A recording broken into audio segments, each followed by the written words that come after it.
Hello everyone, welcome back, and today we're going to be talking about the differences in the social abilities, skills, and struggles of the INTJ and INTP personality types. Now, these are the types most commonly associated with social difficulty because they're introverted and thinking types, as well as the fact that they are also intuitive, and because intuitives are slightly less common in the population, they're going to have less people that they can naturally kind of communicate with or find common ground with when it comes to communication. So therefore, we have these two types who are the most socially kind of detached or the most socially maladjusted compared to the other types on average. And I want to talk a little bit about why that is, as well as what the differences are between these two types and how they can overcome these differences. What are the reasons for the difficulties that they're facing in their social lives, as well as what can they do to overcome those problems. Let's get into it. So first, let's start at the most simple level, like the fundamental MBTI reasoning for why these two types might be struggling socially, and that's going to come from the dichotomies. Again, as thinking types, they're generally going to be low in warmth. They're going to be low in kind of like emotional availability. They're not going to respond emotionally to situations, and therefore they're going to have a harder time connecting on anything that isn't logically oriented with their peers.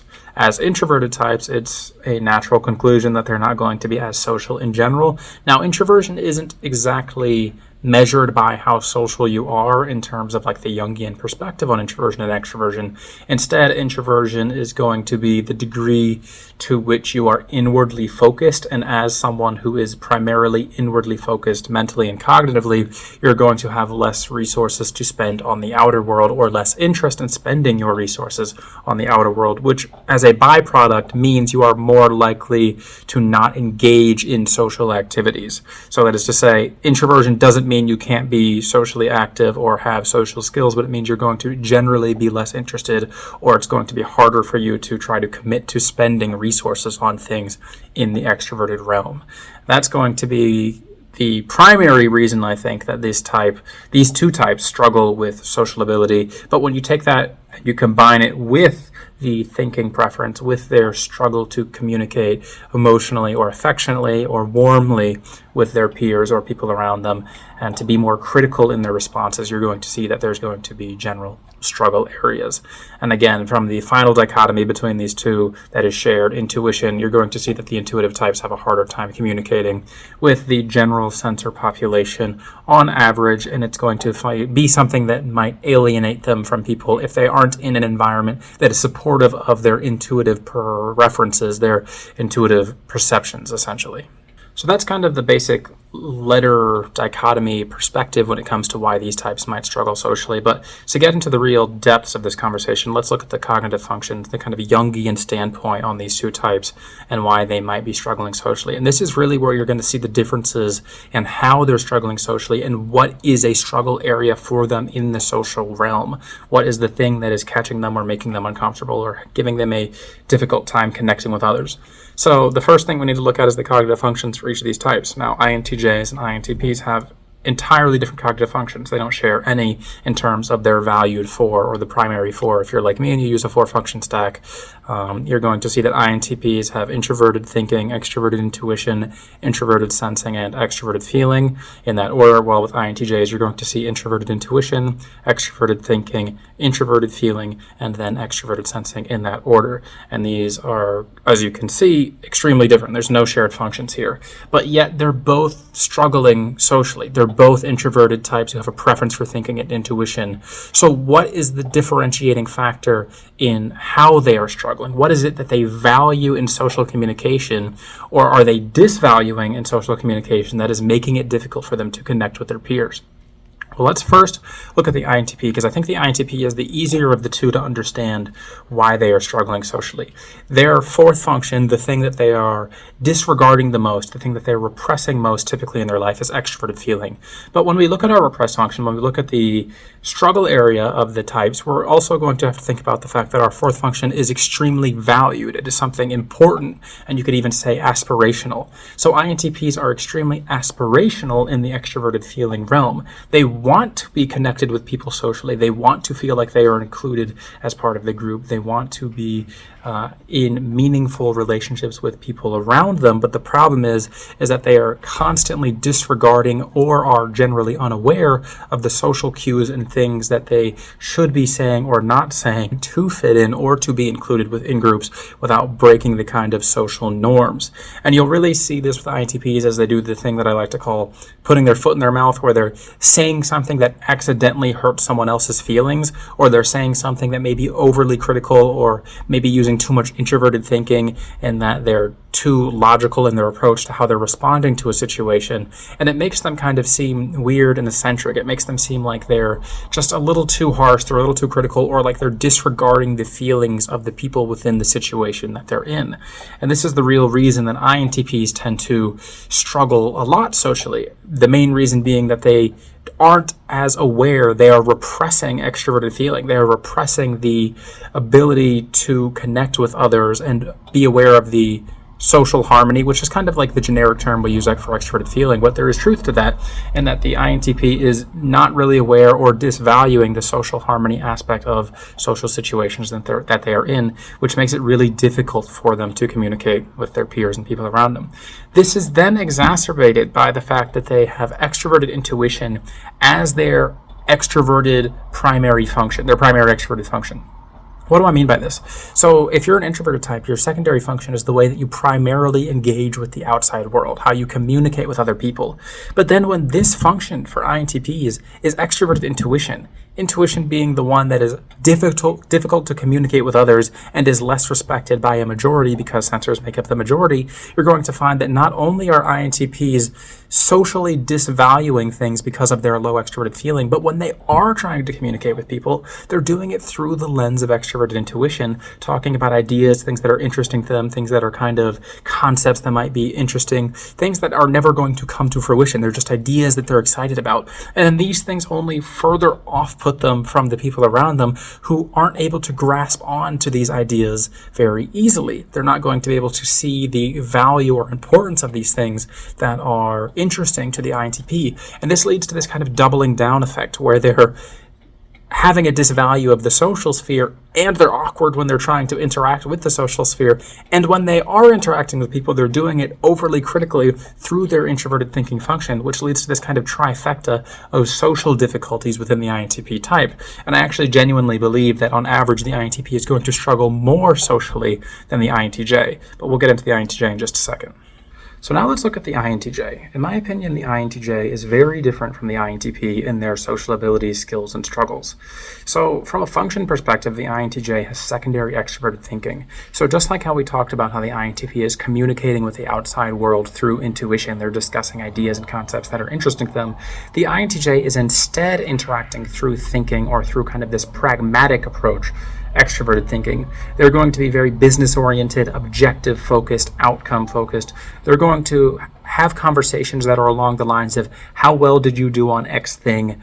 How is X going for you? How's school? How's work? These types of things. A lot of their social communication revolves around connecting with other people through the lens of extroverted thinking, which is easier than extroverted intuition to connect with most people on, because most people, again, intuition is slightly rarer than sensing, but also thinking tends to be something that's a little easier to talk about for most people who at least have some sort of connection to business, work, school, progression in life, these sorts of things. And if the INTJ can find a connection on those levels, you're going to find that they're not going to struggle nearly as much as the INTP in social situations. Having dominant introverted intuition also leads the INTJ to not really want to discuss their perceptions with other people, as opposed to just attempting to bring them to some sort of conclusion, to bring them to life, you could say. So INTJs, when they have these grand ideas about things that are interesting to them, they don't usually tell other people. They do something with that. They try to accomplish it. They try to bring it to light. And then they can point to the outcome and go, this was what my idea was, and here is the outcome of that. And then other people can go, oh, okay, I see what you mean. And then they can have a conversation in that regard. INTPs struggle a lot more with this because the INTP isn't necessarily as interested in bringing their ideas to life as much as they are just discussing them. Theoretical conversations, what ifs, are a lot more exciting to INTPs, and there's no grounding in thinking that is going to be practical or pragmatic like the extroverted thinking. Another difference between the INTP and INTJ when we're looking at their functions is introverted feeling. So INTPs, as we discussed earlier, have extroverted feeling, but it's also their fourth function, repressed. So it's aspirational and it's really important to them on a subconscious level. INTJs have introverted feeling, but it's tertiary. It's not aspirational. It's not something that they feel like they have this crazy desire to kind of one day accomplish. And they're also not necessarily ignoring it or repressing it as much as the INTP is with their extroverted feeling function. So I think that this leads the INTJ to be kind of doubling down on their disinterest or disvalue in the social sphere, but not in a way that's going to be antagonistic. I think that the INTJ, on average, is just generally disinterested in the social sphere. They do not care whether other people like them, but they also don't really feel like that's a problem. Like if someone doesn't like them, it's not an issue. It's not a struggle for them. They don't have the desire to be liked on the feeling realm. They don't need to feel included. They are perfectly fine doing their own thing and kind of succeeding within their own right. Now, where INTJs differ, and they do want to be kind of recognized usually, is in the extroverted thinking realm. They want people to recognize, at least to some degree, either the success or the success of the thing that they have brought forth through their intuition. So INTJs really like to feel honored or respected, for example, because they achieved something. They like to be, I don't want to use the word rewarded, but they like to be recognized, I think is a better word. So where you're going to see INTJs struggle socially is when they're in an environment that doesn't give them some sort of recognition for their ability or their talent or skill set. Whereas if you look at the INTP, you're going to see them not feel appreciated and struggle more so socially in just general social situations and situations that require common tact, that require, more so empathetic and non-logical approaches. I think that the INTJ, having balanced thinking and feeling in the second and third function slot, can approach situations through the lens of feeling more easily than the INTP can, who is generally going to be disinterested in approaching things through the lens of their extroverted feeling. The INTJ can empathize with people on the introverted feeling realm and say, okay, from my perspective, I can see your situation and why it would make you feel that way. They can kind of sympathize with them in that regard, and that's going to be able to allow them to connect with people sometimes when it is important or necessary. The real struggle area for INTJs, I think this is like their kind of Achilles heel socially, is when other people want them to open up, when other people expect them to be emotional or respond in ways that normal people typically would. That's when you're really going to see the INTJ kind of retreat or go within their shell or just get out of the situation as quickly as possible, when they're feeling pressured to share or open up in regards to their feelings when they really don't want to. So I think those are the real big differences when you're looking at these two types, the INTJ and the INTP. To kind of summarize, is that the INTP has a disvalue of the extroverted feeling realm, despite the fact that they're aspirational towards it. So they're kind of unaware of the fact that they're going against the norms of extroverted feeling, even if it is important to them on a subconscious level. Whereas the INTJ, on the other hand, is generally disinterested in the social sphere unless it comes back to the idea of doing something that is in the realm of extroverted thinking, or it is going to be somehow useful to achieving something that is related to an internal perception that they are having through introverted intuition. So what can each of these two types do to improve their social skills to better communicate with those around them who might not have the same preferences as them? I think that's where it becomes important to think about the strengths that each of these types has, as well as the primary limitations in their social skills.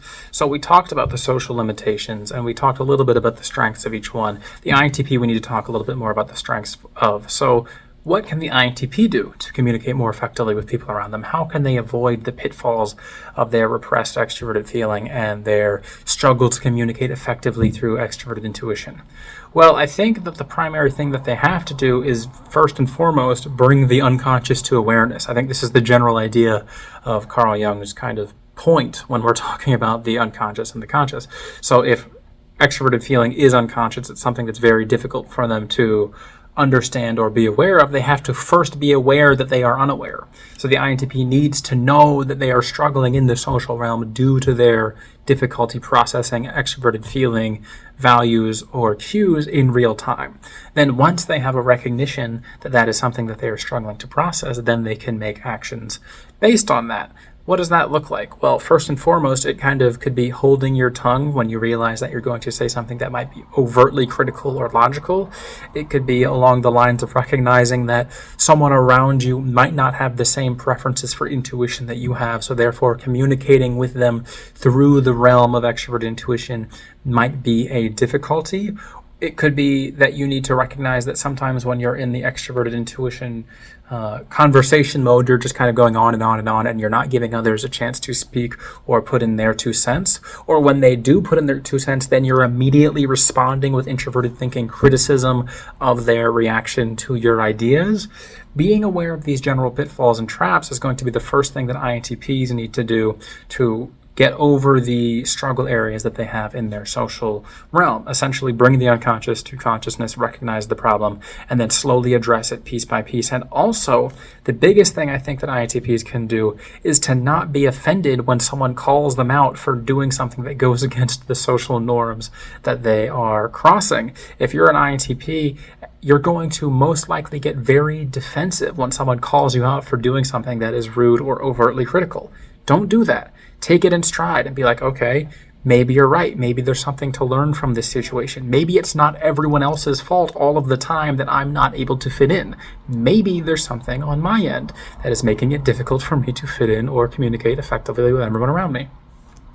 When it comes to INTJs, I think it's important to lighten up. I think that's really the important thing that INTJs can do if they want to better communicate with other people.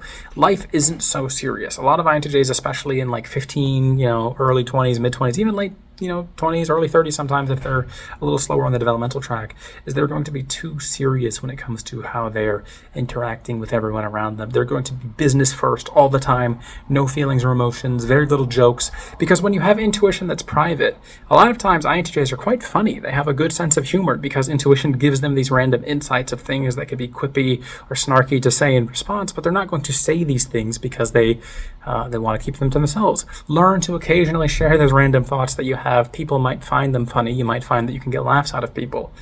Don't overtly drown every conversation that you're in with extroverted thinking. Sometimes it's okay to have a conversation that isn't business focused. Sometimes it's okay just to have a conversation that is going to be meaningful on a personal level. Allow yourself to have some sort of introverted feeling to bring to the table in your communication. That doesn't mean that you have to share everything about who you are and what's important to you, but learn that the world isn't going to end if you open yourself up through introverted feeling, excuse me. That was a bit of a mouth jumble. But using introverted feeling in conversation, or should I say, expressing your introverted feeling, values, thoughts, or judgments isn't going to be something that isn't going to end the world for you. I think a lot of INTJs are afraid that they're going to kind of express vulnerability or weakness by talking about things that are important to them in the introverted feeling realm, when in reality, showing your honesty and authenticity to other people can make it really easy to connect. I think INTJs have the ability to connect with people just as easily as ESFPs do through their authenticity, if they can learn to manage their introverted feeling and express it when it is proper to do so. People are going to have a really easy time connecting with someone who is authentic through introverted feeling. And those are my opinions on how these two types can grow socially. Thanks for watching.